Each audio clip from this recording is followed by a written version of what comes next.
Weight loss பண்ணணும் ஆனால் பிளைனாக உப்புமா சாப்பிட போர் அடிக்குதா? இந்த மாதிரி கோதுமை ரவை வச்சு தக்காளி சாதம் ஸ்டைலில் ஒரு உப்புமா ரெசிபி எப்படி செய்யறதுன்னு பார்க்கலாம். இந்த தக்காளி சாதம் உப்புமா பண்ணுறதுக்கு ஒரு கடாயில் 4 டேபிள் ஸ்பூன் அளவுக்கு எண்ணெய் சேர்த்துட்டு 2 கிராம்பு, 1 இன்ச்சு பட்டை, 1 கல்பாசி, 1 ஏலக்காய், 1/4 டீஸ்பூன் சோம்பு சேர்த்துட்டு நல்லா பொரிஞ்சதுக்கு அப்புறமா ஒரு பெரிய வெங்காயத்தை இந்த மாதிரி பொடியாக கட் பண்ணி சேர்த்துட்டு கூடவே 2 பச்சை மிளகாயை 2 கீரி சேர்த்துட்டு நல்லா வதக்கி விட்டுக்கலாம். வெங்காயம் ஓரளவு வதங்கினதுக்கு அப்புறமா 1 டீஸ்பூன் அளவுக்கு இஞ்சி பூண்டு பேஸ்ட் சேர்த்துட்டு அதோட பச்சை வாசனையும் போற வரைக்கும் வதக்கிட்டு ஒரு 2 பெரிய சைஸ் தக்காளியை இந்த மாதிரி பொடி பொடியா கட் பண்ணி சேர்த்துட்டு 1/2 டீஸ்பூன் அளவுக்கு உப்பு சேர்த்துட்டு நல்லா வதக்கி விட்டுக்கலாம். தக்காளி நல்லா மசிஞ்சு வரணும். இது கூடவே 1/4 டீஸ்பூன் அளவுக்கு மஞ்சத்தூள், 1/2 டீஸ்பூன் அளவுக்கு தனி மிளகாய் தூள் காரத்துக்காக சேர்த்துட்டு நல்லா வதக்கி விட்டதுக்கு அப்புறமா இதுல தண்ணி அளந்தா சேர்த்துக்கலாம்.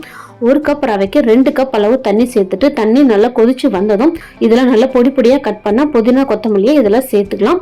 புதினா கொத்தமல்லி கண்டிப்பா சேர்க்கணும். அப்பதான் தக்காளி சாதம் ஃபிளேவர் வரும். நல்லா கலந்து விட்டுட்டு நல்லா ஹை ஃபிளேம்ல வச்சு இந்த மாதிரி கொதிச்சதும் அடுப்பை லோ ஃபிளேமுக்கு குறைச்சி வச்சுட்டு 1 கப் அளவுக்கு கோதுமை ரவையை இது கூட சேர்த்துக்கலாம். ரவையை சேர்த்துட்டு அடுப்பை லோ ஃபிளேம்லயே வச்சுட்டு ஒரு டைம் நல்லா மிக்ஸ் பண்ணி விட்டதும் மூடி போட்டு ஒரு 3 நிமிஷம் வரைக்கும் லோ ஃபிளேம்ல வச்சு குக் பண்ணீங்க அப்படின்னா இதுல இருக்க தண்ணி எல்லாமே பாதி அளவுக்கு நல்லா சுண்டி வந்துடும். இந்த மாதிரி பாதி அளவுக்கு சுண்டி வந்ததும் மறுபடியும் ஒரு டைம் இடையில எடுத்து நல்லா கலரி விட்டுட்டு கோதுமையை நல்லா லெவல் பண்ணி விட்டதுக்கு அப்புறமா இதை மறுபடியும் மூடி போட்டு ஒரு 2 ல இருந்து 3 நிமிஷம் வரைக்கும் லோ ஃபிளேம்லயே வச்சுட்டு அடுப்பை அணைச்சிட்டு ஒரு 2 நிமிஷம் கழிச்சு இந்த மாதிரி ஓபன் பண்ணி கிளறி விட்டீங்க அப்படின்னா நல்ல உதிரியான தக்காளி சாதம் ஃபிளேவர்ல கோதுமை ரவை உப்புமா ரெடி.